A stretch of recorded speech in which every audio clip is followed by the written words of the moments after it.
Great. Are we live? Recording and all that? Yep. Great. All right. Welcome everyone to the March 12th Zoning Committee, ZOCO meeting. We will be holding this hybrid public meeting with which enables remote electronic participation as legally authorized by the Code of Virginia per Planning Commission's electronic meeting policy adopted on July 7, 2022.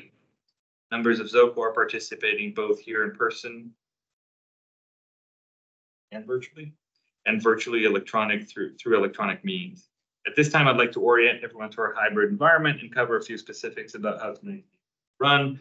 Members of the public will attend the meeting here in person or electronically by using the microphone provided on the ZOCO webpage, the county's events calendar, and email notifications sent to ZOCO email subscribers. Additionally, there's a dial-in phone option for those who wish to use it.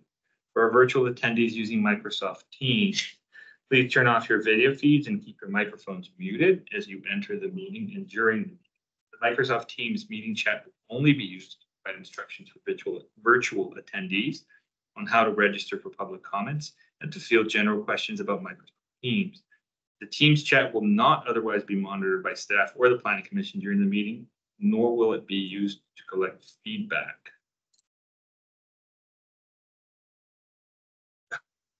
We have any virtual participants right now? There's two number. Okay. Yeah. I'll keep going then. Unlike the Planning Commission's regular meetings, ZOCO agenda items are not public hearings. Therefore, public comments is at ZOCO's shared discretion after the committee discussion is concluded. Public comments can be provided by people attending in person and virtually. For in-person attendees, indicate on the meeting sign-in sheet that you will like to provide public feedback. For virtual attendees, indicate in the Teams chat that you would like to provide public comment and your name will be added to the list of speakers. As a reminder, you can always provide written comments via the link that is provided in the Teams chat and on ZOCO's website. All written comments, whether on paper or online, will be shared with the Planning Commission and posted to the ZOCO page for viewing. All comments received as of noon today have already been shared with ZOCO. I will call for speakers at the end of the meeting, and I will ask Mr. Rogers to let me know if we have virtual attendees who would like to provide comment. Mr. Rogers will acknowledge speakers in the Teams chat. Members on the public attending virtually will first, followed by the in-person attendees. When virtual attendees are called upon to speak, you must unmute yourself by clicking on the microphone icon that is located on the meeting command bar. The moderator does not have the ability to unmute you. Lastly, this is a public forum. Today's meeting will be recorded and posted to the county website. All information associated with today's meeting, whether written or spoken, is subject to the Freedom of Information Act requirements. Great. I think that is all of our comments. I'm Leo Sarley of the Planning Commission, and this is the ZOCO meeting. Introduction. Sorry, we're doing introduction. I'm Val Weiner. I am a commercial development specialist with Arlington Development. I'm here to present on the first two. Jill Antelme, Planning Commission. Ian Bagley, Planning Commission. Peter Robertson, Planning Commission. Jill Hunker with CPHD. Nick Rogers, also with CPHD. Okay, and any online members of the Planning Commission? Just one.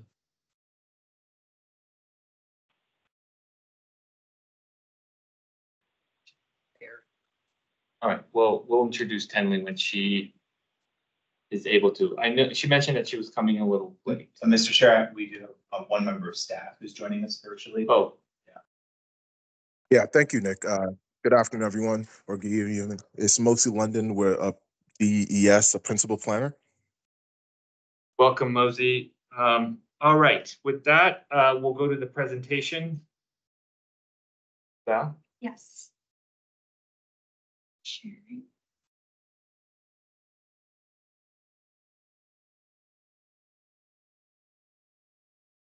Okay. So you took some of my opening lines there. Hello, everyone. My name is Val Weiner, commercial development specialist with AED, and I'm here to discuss parking related updates to the zoning ordinance. Does that look okay like that? Is that all right? I can share the list too if needed. As mentioned, Mosi is here virtually to provide answers to more specific technical questions you may have. He and others in DES, planning, zoning, and the county attorney's office have all helped shape the regulations that I will outline tonight.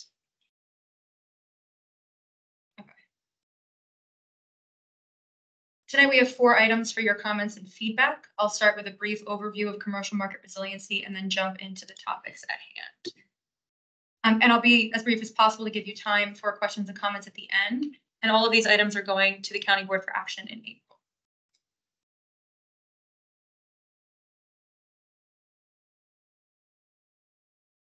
So the pandemic highlighted that Arlington's commercial markets are vulnerable and foundationally changed the way people work and what office looks like. The Commercial Market Resiliency Initiative was initiated to identify regulatory or policy-based opportunities that could better support resiliency to future economic shifts, as the commercial tax base plays a significant role in Arlington's financial health and capacity to provide services and placemaking.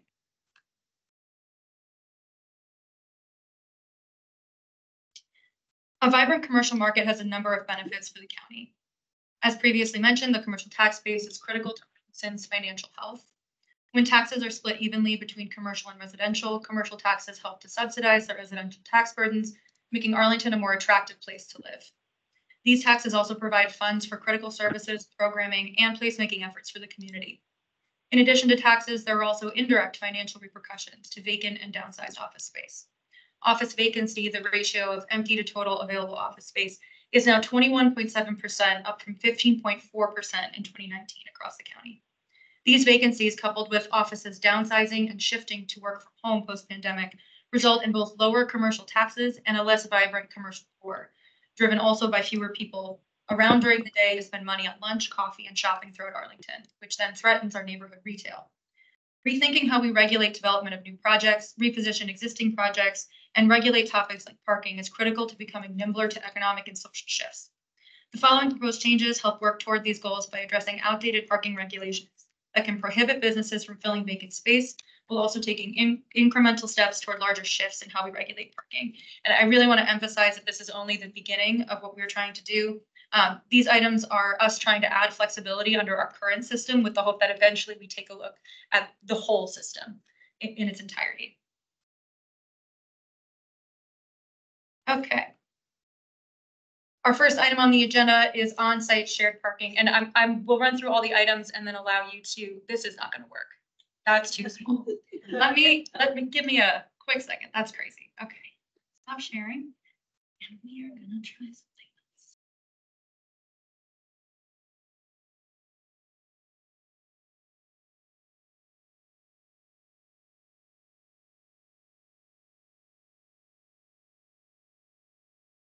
Sorry, 1 second.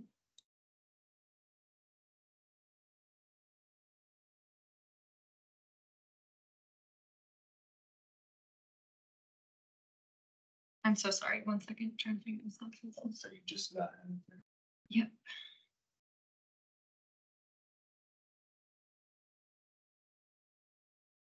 Better? yes. Yeah. And I can zoom in on, we can go back and zoom in on any slide. That's not crazy.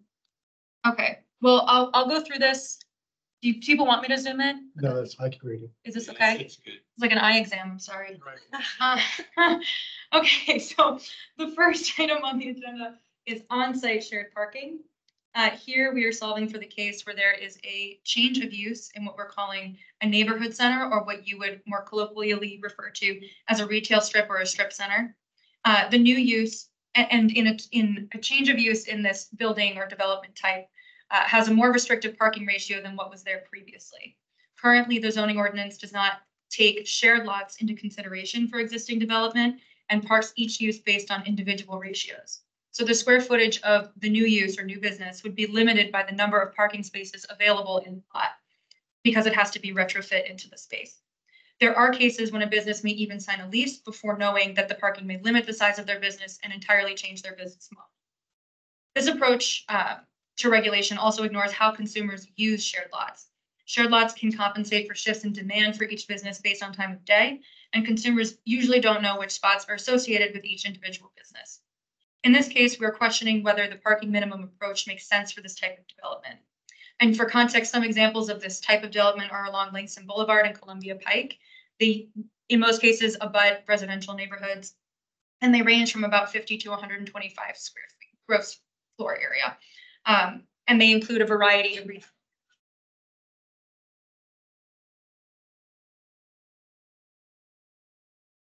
So what are other jurisdictions doing? Other jurisdictions are moving toward parking regulations as a reflection of form, density, and development, as opposed to parking based on individual uses. This helps to think about a neighborhood center as a unit, because that's also how the parking is used. Our recommendation is to introduce a new use, as I mentioned, a neighborhood center with an established parking minimum that is much more relaxed than the parking requirements per each individual use in our ordinance. Staff did discuss using 1 per 580, which is what is used as the baseline in site plans. And that is still an option on the table and up for discussion tonight. But right now, the staff recommendation is to use 1 per 630.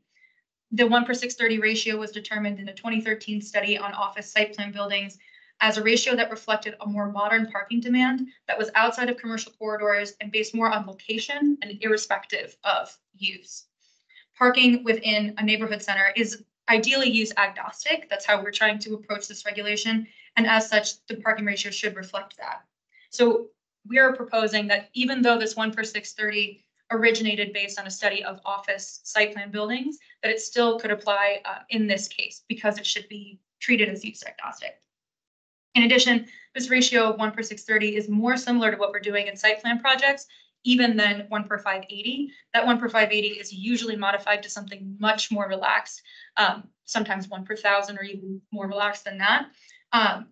But we wanted to go a little bit more conservative since in most cases, these centers abut residential neighborhoods. So this seemed like a happy medium that was a little more relaxed in the 1 per 580.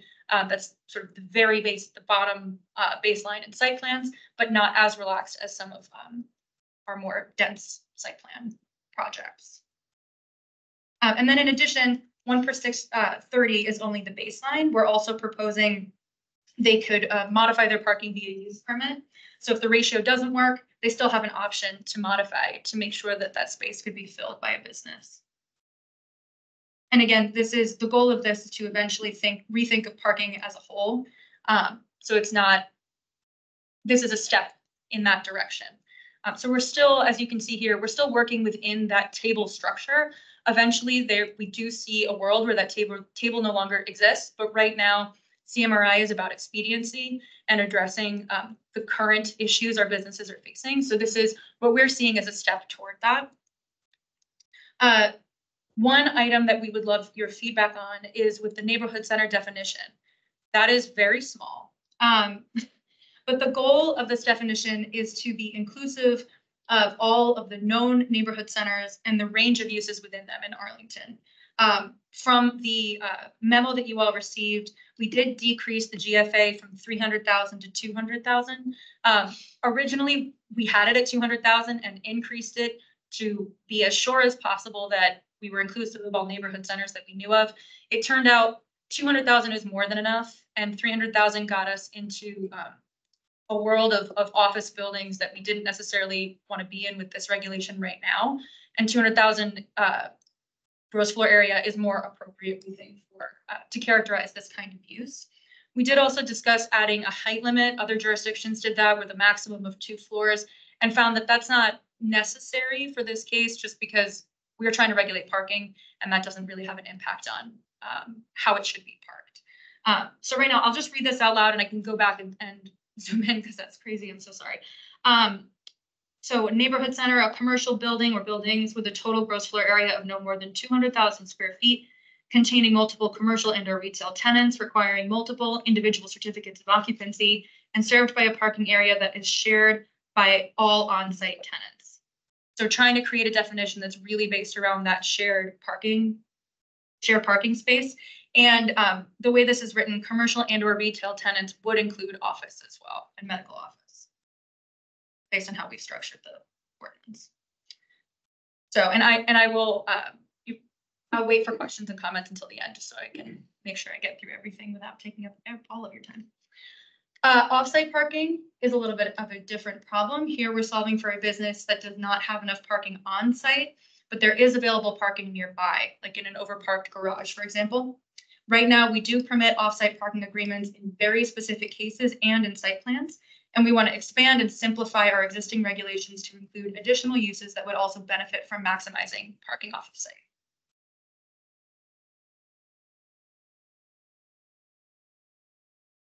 Offsite parking regulations and agreements are common in nearby jurisdictions, and for reference, our county policies show significant support for offsite agreements throughout our commercial corridors. Some nearby jurisdictions have created a parking demand table that outlines how much demand each use requires for parking throughout the day. Staff did discuss that option and decided against it to allow ourselves some more dynamism in responding to changing transportation patterns over time. So we wouldn't have to continually update a table. We want to be able to give staff the option to continue to do research on their own and provide the most up-to-date feedback.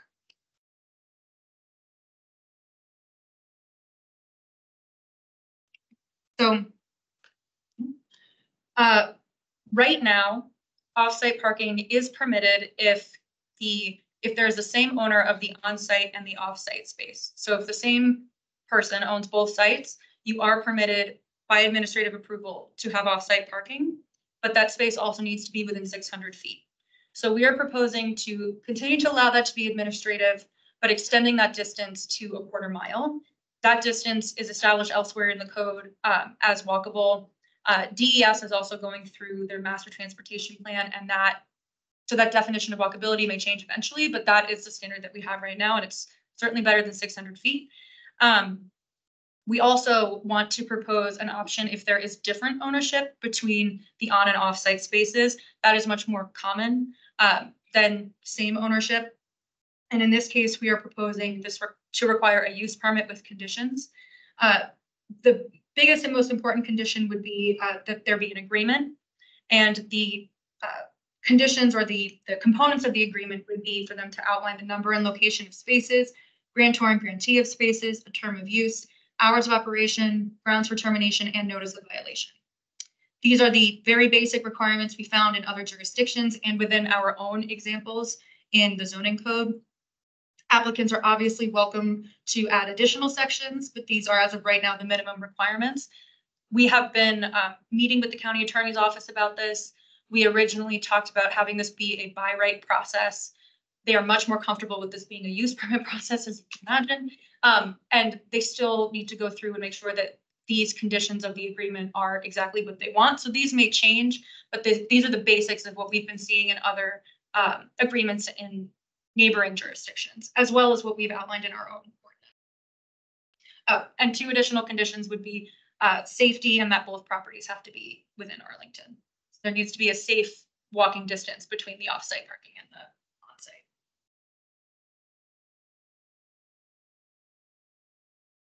Okay, switching it up a little bit to athletic and health clubs. The current ratio for athletic and health clubs is significantly outdated and more restrictive than how we regulate some of our other uses that are similar, like outdoor recreation, and when compared to what other jurisdictions are doing, which is closer to our general commercial rate. In addition, gyms are most frequently in site plan buildings, and the parking ratio is often amended. This shows that even for by right scenarios, the ratio is no longer appropriate for this use if it is consistently being amended for site plan projects, which are common in Arlington. Our solution is to remove this use from the parking table so it defaults to our general commercial rate. This is a difference of 1 per 50 square feet to 1 per 250 square feet. While it's a seemingly small change, the overall goal is to take a larger look at some of these outdated minimums and continue to assess their appropriateness compared to the county's goals and visions for itself. And this gym actually varies. This isn't a great photo, but they are an example of a business that was unable to maximize all of the square footage of the building because there was not sufficient parking on site. So they would be able, as far as I understand, to fully maximize the square footage of that building with the more relaxed parking ratio.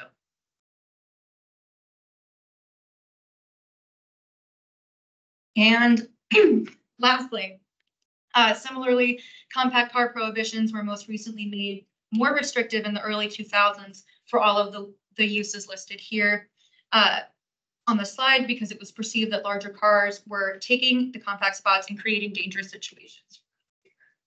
Today, staff has noted that since then, prohibitions on something like compact cars does not make parking any less dangerous, but it does potentially limit a business's capacity to fill vacant space. Compact car spaces can give flexibility, for example, to a business to meet parking requirements by restriping the lot, for example. It is also often modified through the site plan process. And so similar to the previous proposal, this would remove one additional amendment needed in that discussion.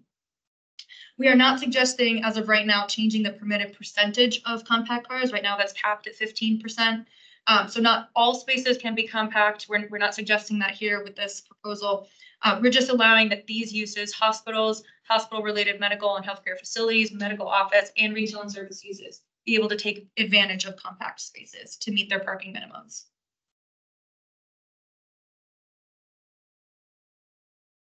And this is just what that would look like. Go back to that if needed. In the short term, we're going to continue to look at some of these outdated parking minimums. Athletic and health clubs is not the only one. I'm sure you would not be surprised to hear that. And outliers that are sort of easy wins, as well as policies like shared and off-site parking that can continue to move us toward our long-term goal of holistic rethinking of our parking regulations, while in the short term, helping businesses get into vacant space and solving problems for applicants as needed. Just to give some context before I jump into questions and comments, we did go to the Transportation Commission on the 29th of February. We're actually going to go back. Apologies for them having to hear it again, but I wanted to be able to provide them this more detailed presentation to get more substantive feedback, because we gave them a much more high level presentation last time. So I wanted to get some more detailed feedback from them. So that, I believe, is everything. And Commissioner Sarley suggested that I ask for specific feedback, and I'd obviously love to hear any feedback that you have on any component.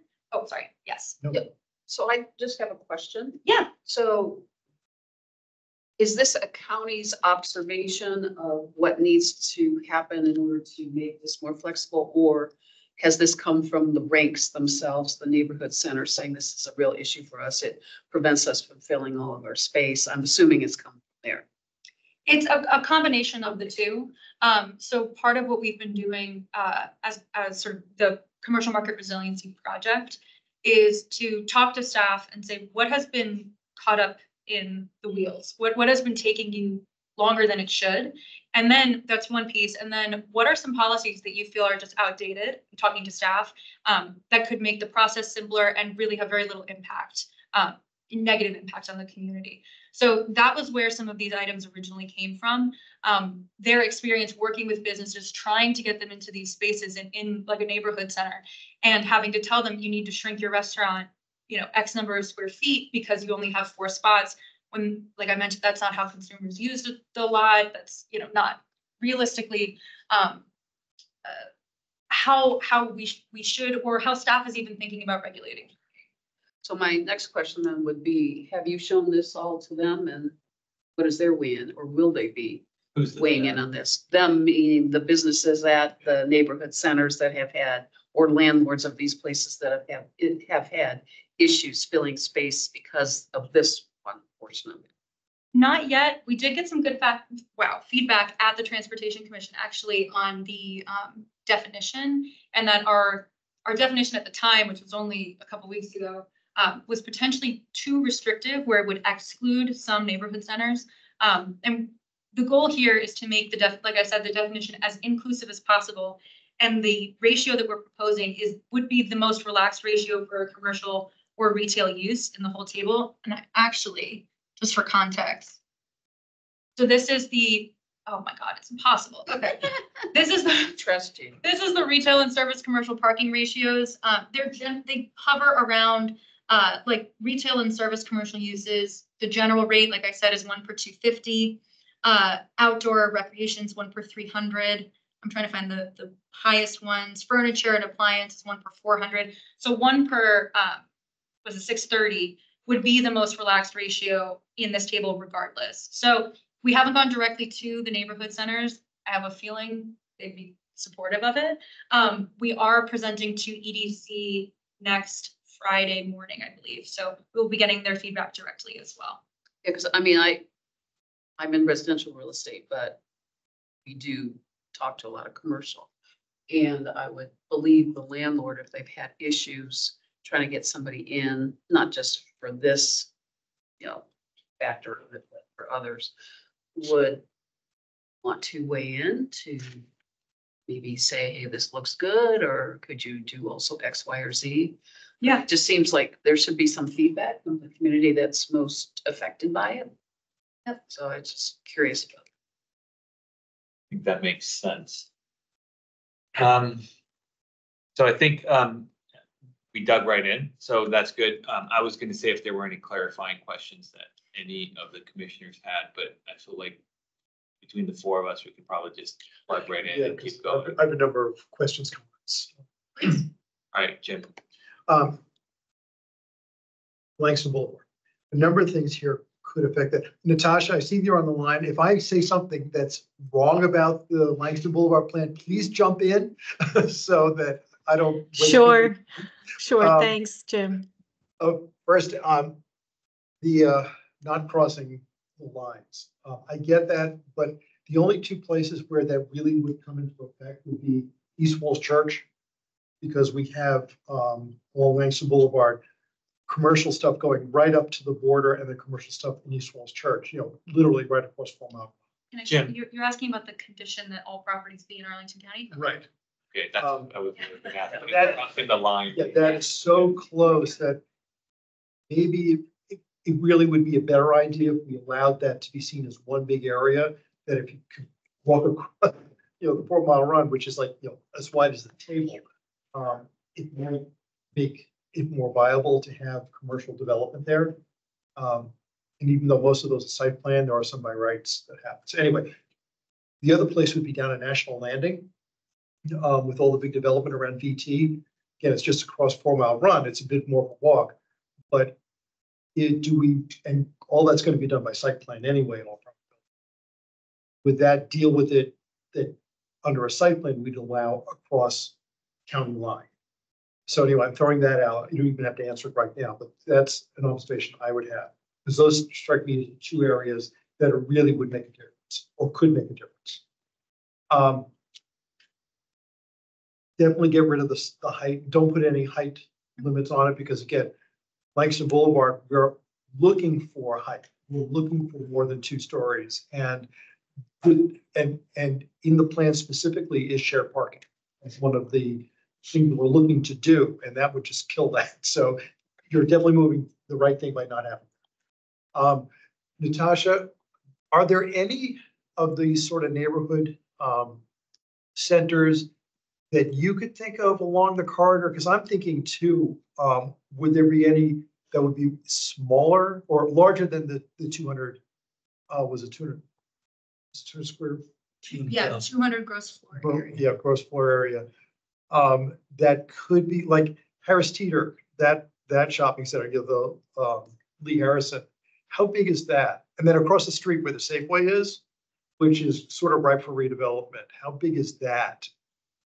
Do you have any idea? So, sorry, I just decided to join the meeting because I thought the topic was interesting and I was It thinking of is. Langston I'm glad you're Boulevard.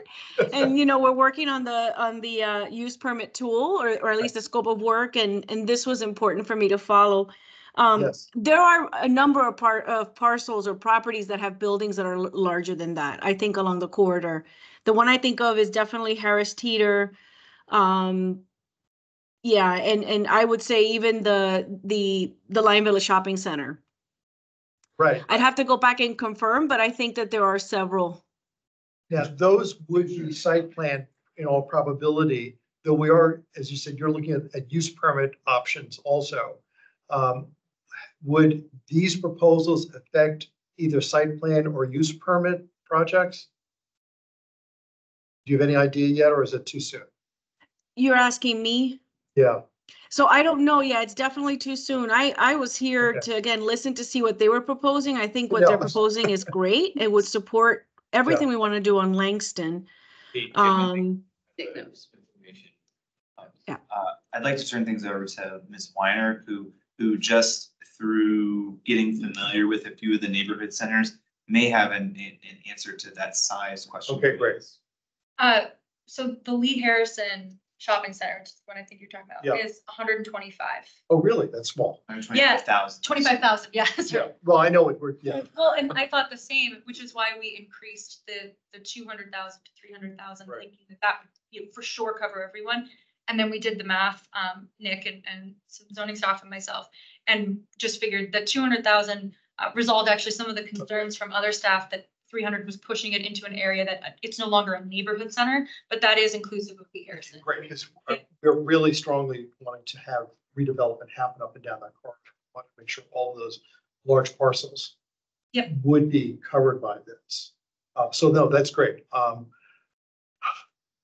other thing, the shared, when it's shared, for example, I know one small piece of property on Langston Boulevard that has been bought.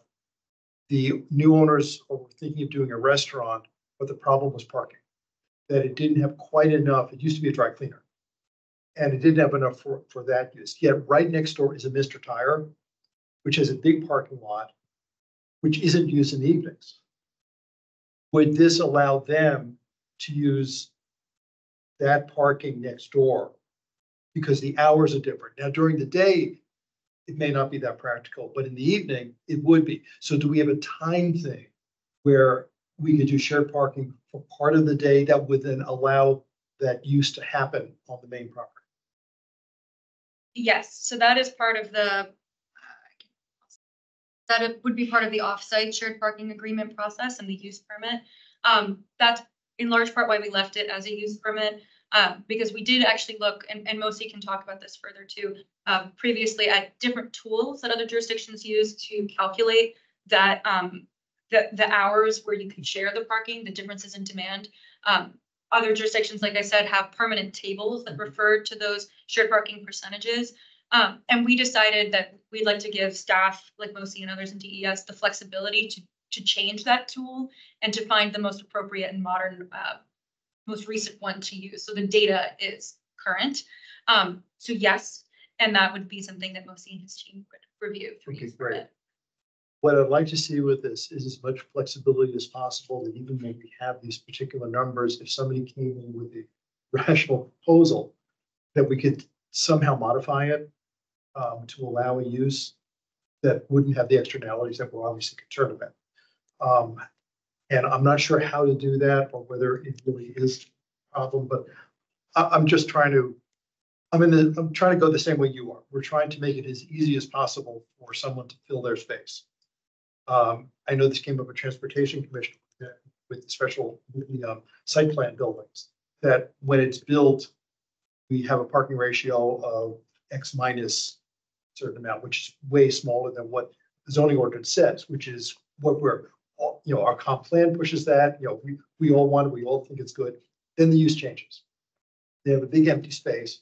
Somebody comes in and wants to build a gym, and we go, oh, too bad, the building's too small. You're parking, you don't have enough parking for a gym.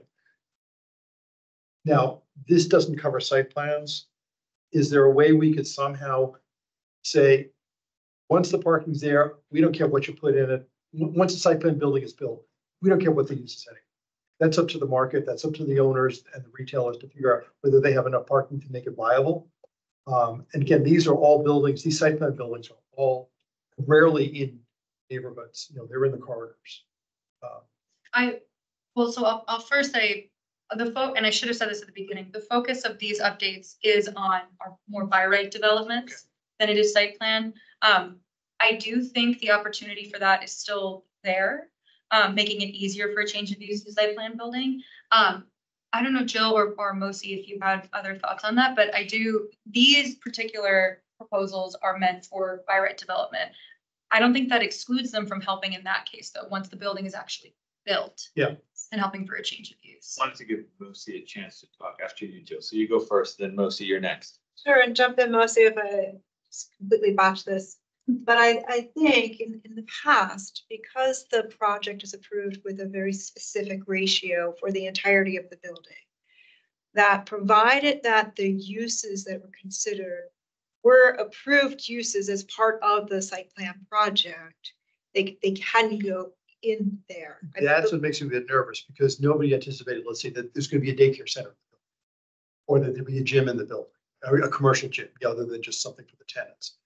And all of a sudden, a big restaurant goes under and they have this big vacant space, or CVS moves out, they have a big space. And some gym operator, Golds, comes and says, we'd love to put a gym here. Well, that wasn't contemplated originally.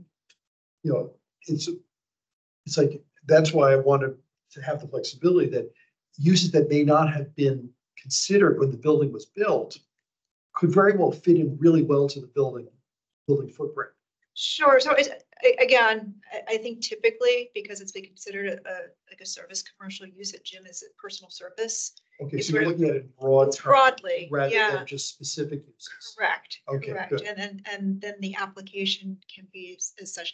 You've probably seen even like daycare, use permits coming forward for childcare uses within our site plan buildings. The discussion really isn't basis per se. Discussion is often around how are you managing the drop-offs and the pickups, site circulation. Okay, So so, most agent, feel free to jump in if I'm spewing incorrect. Yeah, I think, no, I think this all aligns, and I think with the current site plan process, we do have the ability to adjust for those type of conditions. One that I just reviewed today is 3084 is the Wilson Boulevard, which is the Staples location. That's going to be a daycare, and one of the considerations is that in terms of the requirement of a number of spaces, they have to have 15, but because of the drive aisle width being 23 feet, they're not going to be able to meet that. So there are conditions through the site plan process that allows them to have non-conforming parking spaces. So I think with site plan process, we're able to adjust for a lot of those conditions and come to agreement. I think for existing buildings going into the use type, that becomes the hard part. So with the amendments that are proposed, it does create that opportunity for other uses to come into the space, but then still with the use permit, we'll be able to review those accordingly. So I don't think it resolves all the problems, but it does give an opportunity for staff to review and take into consideration some of those unique situations. Thank you, Mosley. thank you. Yeah, this is a great program. I mean, definitely I'm 100% behind it. I just want to make sure it goes as far as possible because parking ends up screwing up so much and Right. interfering with our ability to do so many things. Yeah, I think in our meeting earlier today, I was sort of on the same vein. I think today we're trying to keep it a little bit contained into what you guys are trying to achieve. But I associate myself with Commissioner Lantelmi's that this needs to be sort of projected and we need to keep sort of chipping away at this to make it so that these businesses have a viability, right, that is being hindered by parking. Commissioner Guevara joined us, so I just wanted to make sure that she's acknowledged as having joined the meeting and participating in the conversation. Any other comments or questions? Okay, I have a few questions. So, and this is just for my edification. Are all parking requirements square foot based, or do we have some uses that are based on like? That feels like a beautiful leading question. Okay. No, it is not. And it is actually, so restaurants in particular are parked based on seats, which is a significant issue in the case of like a neighborhood center, because they're effectively parked backward. So I'm not gonna be able to do all this math in my head, but if they're parked one space per 6 seats. If there are only 2 spaces left in a shared parking lot, they're only allowed 12 seats in the restaurant. That's sort of, so that's true for all uses, but in the case of restaurants, they're parked by seats. So their business is limited based on what is left in the lot. In this case, what we've written into this proposal is that the parking ratio for the neighborhood center would supersede all other ratios for any use going into that center. No longer seats for restaurants. No. Yay. That's right. And that's the goal, is to move us towards thinking about parking based on the building form or the density of the area or the location that it's in, rather than parking it based on seats. Thank you for that wonderful question. Great, well, yeah, so that's on your radar and that's all I Yes. wanted to do. Hi, Commissioner Tenley joined us now, so we have a full quorum and then some. The other question that I had was this notion of safety, which I, am a strong supporter of the notion of pedestrian safety, but like as a developer, how would I know the definition of safety and can we provide that in an easy and effective way so that they can not have lengthy conversations? Right. So the way it's written right now, and I think I'll just say it verbally, text is learn that now. The way it's currently written in the ordinance, where it permits off-site parking for same ownership, there is a condition on safety that says such space shall be conveniently usable without causing unreasonable hazard to pedestrians, hazard to vehicular traffic, traffic congestion, interference with safe and convenient access to other parking areas in the vicinity, detriment to the appropriate use of business property in the vicinity, detriment to any residential neighborhood. That's a lot of items, but this is something that Mosi and his team see often, these sort of safety requirements. So this, I believe this is something that can start. What are the county's expectations of safety based on these admittedly somewhat vague guidelines? Right. Because I think the implementation part becomes a little tricky, like if you have to cross Route 66, right? Like that's clearly an unsafe situation, even if it's like 200 feet away or something like that. So I think that's where maybe there's, I'm going to stop. This is going to get way too complicated. Mr. Chair. Yes, sir. I'd also like to point out that what the crux of what Val has presented, the proposal would require the county board to act through a use permit. Recall that the board is required to have 3 findings in the approval of a use permit, and they get to this. They're very broad, and they really strike at the heart of the safety elements that you've outlined here.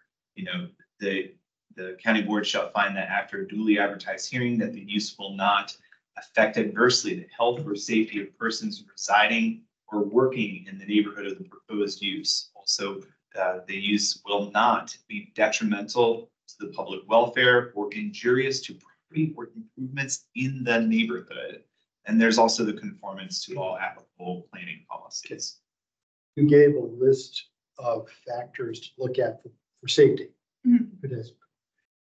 Can we get rid of traffic congestion? That prioritizes vehicles over pedestrians. It should be irrelevant to this because presumably staff has to look at each of those factors and make some sort of determination under them. Traffic congestion is utterly irrelevant to this process. And so, I would say definitely just get rid of that. I do know there are some areas in the county where the sidewalks are in really bad shape and that there's telephone poles right in the middle. You can't get a wheelchair or a stroller around it. I'm not sure whether it's a practical matter. It's going to be a problem because most of these are going to be in fairly well-developed areas. But I guess that's something that would come up when the applicant raises it. Somebody does a site visit and sees, yeah, there's a telephone pole in the middle of the sidewalk. It's hard to get to. Which could be a factor. Accessibility factor. Yeah. Also. Yeah. Well, that's exactly what I'm cutting. Yeah. But definitely get rid of the traffic thing. That just grates on me. Yeah, I agree. I totally second or associate myself with that notion because I think that's really not relevant. I'm talking too much. Anyone else in the room that wants to talk about? So right now, we're talking about on-site shared parking mostly, and then we looked for neighborhood center definition. I think we're pretty comfortable with that. Off-site parking, we talked about the distance. So just for those who don't know, quarter mile is 1,320 feet, right? As opposed to 600 feet. So that's good. I think the jurisdiction thing is really interesting. And do we have to create a liaison between Falls Church and Alexandria? Because that's going to impact their use also. Right? So right. I think we do have to establish that if possible. So I think that's a good thing. And then the health parking ratio, and that's a square foot based. And right now we're at 250. So we're suggesting to use the 630 for the health. No, so I apologize. Am I confusing those two? Yeah, we got a lot of numbers and square footage. Right. So the current ratio for athletic and health clubs is 1 space 50 square feet. It's crazy. Which is crazy. Wow. And that was set in the 60s and it has not been looked at until now. And we're suggesting removing that use from the parking minimums table. And so that it defaults to the 1 per 250. Oh, 1 per that was, 250 is the I'm just. sorry, I thought that was really low. So I just assumed that was a bad one. I hear you. And that's, Okay. I want to just reiterate, that is something that long-term, we're going to take a look at the table. We have quite a few members of staff in DES and CPHD and others that feel ready to really start taking this on. We still have to scope out that work. That's a much longer process and public engagement endeavor. So in the meantime, like I said, we're going to be taking a look individually at each one of these and seeing which ones we can knock off. Yeah, the sooner the better. You know, we've become so much moving away from vehicle orientation that the whole parking ratios are just crazy at this point. So having a larger look at it and trying to chunk things so we don't have specific use numbers, because those are almost always just pulled out of thin air when they were created in the first place. That they have no basis for them. So the more we can get rid of those and go to either no minimums or having a parking maximum is the way to go, because presumably these retailers, these property owners are smart enough to know what would work for their businesses and their properties rather than our substituting our judgment on it. So, you know, I'd advocate to let them deal with it. Let's step out of that business to the extent we possibly can. Great. Great. Thank you, Commissioner Lantelmi. Any other comments or questions? So just to review the agenda items here. We had the flexibility for shared offsite parking, and then we had the parking for athletic clubs the compact parking for health-related and retail uses. We haven't quite discussed that. Does anybody have any concerns about raising, which I'm still a little shocked at 15%? Well, that's not changing. The 15%, which is not changing right now. Okay. That's still on the table for the future. What we're doing is getting rid of the prohibitions on compact cars for the hospitals, hospital-related medical and healthcare facilities, right, retail service. But we did talk earlier about that 15%, and I know most and DES staff have talked about that as a potential next step. Which strikes me, as Commissioner Lantelmi was saying, we should go towards a minimum in a standard spot, and if you want to make bigger spots, fine. But again, okay, so we're only removing, or we're only allowing health services to have access to the 15% Yes. compact parking spot. Yes. Does anyone have any thoughts or concerns or comments on that? So it's odd that it's just the health providers. How does this work with other use of retailers? Do they have any minimums or? So right now, compact car spaces are prohibited for hospitals, hospital-related medical and healthcare facilities, medical office, and retail and service uses. So a lot of use. It's not just medical. We're just dealing with the medical offices? No. No. We're suggesting removing prohibitions on everything that is Everybody. currently prohibited. We'll be able to take advantage of the up to 15% compact space. Good. I mean, I wouldn't mind even having higher, but you know, just And because that's something that we'll. if somebody can't park their F-250, it's like, oh well, too bad. Circle the block. Right. What's the rationale for this, not having? So Nick actually helped me with some research on this. In the early 2000s, I believe it was complaint based that some of these larger vehicles were taking compact spaces and creating dangerous environments. They called out specifically the elderly and said that it was difficult. And I think that's why there's a lot of medical uses listed. But people trying to get their cars in and out, or not their cars, the bags in and out of their cars, opening and closing doors, they were hitting each other. And I think the staff perspective now is that isn't as much a product of parking regulation as it is just, right. Right, exactly. So the fact that we are regulating the type of spots that can be there isn't making anything less or more safe. So letting it happen is a CMRI issue because it's allowing businesses to fill spaces where they wouldn't have otherwise been able to meet the parking minimum. Can't park it, you shouldn't drive it. Right, and we continue to have those parking minimums, which of course is part of the other part of the conversation. Okay, anyone else? All right. Do we have any public speakers? Not even 8 o'clock.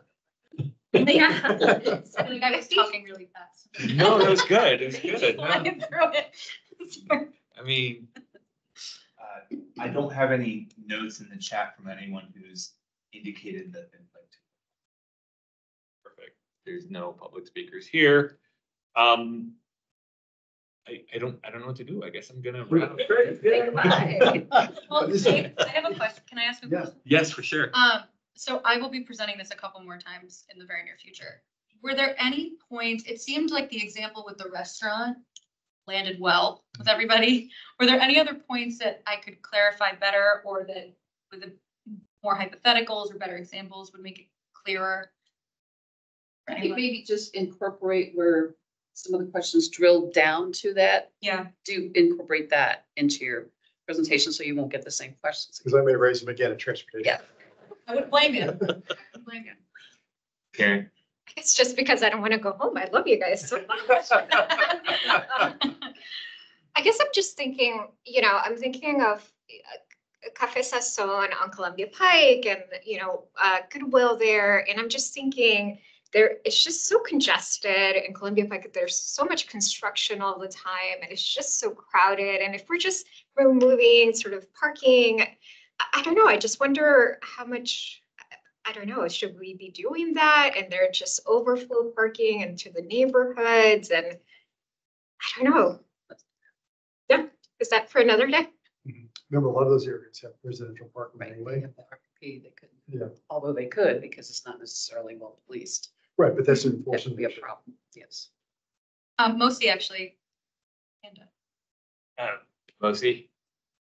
Yes, I could speak to that. So I'm a part of the parking and curb space team that manages the residential permit parking program. We are kicking off our new renewal season April 1st, and messaging has gone out for that. A lot of the time it is reactive as we get complaints from residents in terms of enforcement, but we are working hand in hand with ACPD in terms of addressing those and other projects that we're working on, such as the performance parking pilot project, which I believe Melissa has presented on, is helping to get more information in terms of where we're seeing that impact on meter streets versus RPP streets. And we definitely want to deter folks from doing that. So with the data that we are collecting, we'll be able to even help PD target some of their, for lack of a better word, target some of their enforcement where we are seeing that there's overflow impact. So I think a large part of it is really understanding where those issues are occurring. But the biggest thing is that there are a lot of overpark facilities that should not encourage people to park in those permitted areas, and that with the on-street metered areas being provided and having that information available should help. But it's something that we are tracking and hoping to resolve as we continue to get more data in terms of the impacts. Thank That you. would be true like on Langston Boulevard and other places as well. Having said that, I will take a slightly opposite tack. I find it frustrating for the, what's it, RPP. RPP. That is so exclusive. So I was just telling of an incident that happened to me this weekend where there was all this paved parking that was free, but I couldn't park anymore, and it had all these signs and all these towing threats, but it's, 9:30 in the morning, the streets are completely empty and nobody can park there. So I think like if we could do all RPPs be like 1 hour or permit or something like that, because then it would allow for these like momentary, like I just needed to pick up a lock. So I just needed to park somewhere, but I couldn't. I literally had to park 8 blocks away and walk, which again is fine. It's perfectly healthy for me. But I think there's a little bit of this sort of paved surfaces, right, that are being not used during the day and or at night, depending on where you are, and they're just creating runoff problems. And I understand that people don't want permanent parking and like RVs and or 8-hour parking in front of their house. I get it.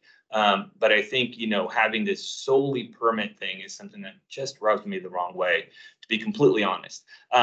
Having said that, I think the concern along Columbia Pike or these centers, I think that's a little bit of a bigger discussion than what we're gonna have tonight, but I will caveat that or put my 2 cents in that I think that's where we really need to start emphasizing public transportation and have a really reliable and really robust public transportation and make it painful to park, frankly, because that's how people will start jumping on the bus instead of, jumping on their car.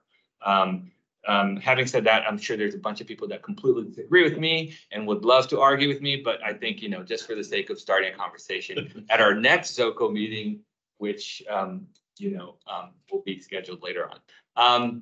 Anything else before I get off my soapbox? Everybody good?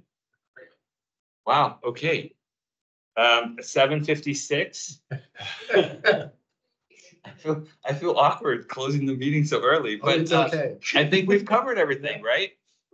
Do we have a hand up? Well, she's just gonna catch the wrap up. Sorry. I think that's it. I don't have any other comments. If anyone has any last final comments, this meeting is hereby adjourned. Thank you. And before we start chatting, let's make sure the recording machine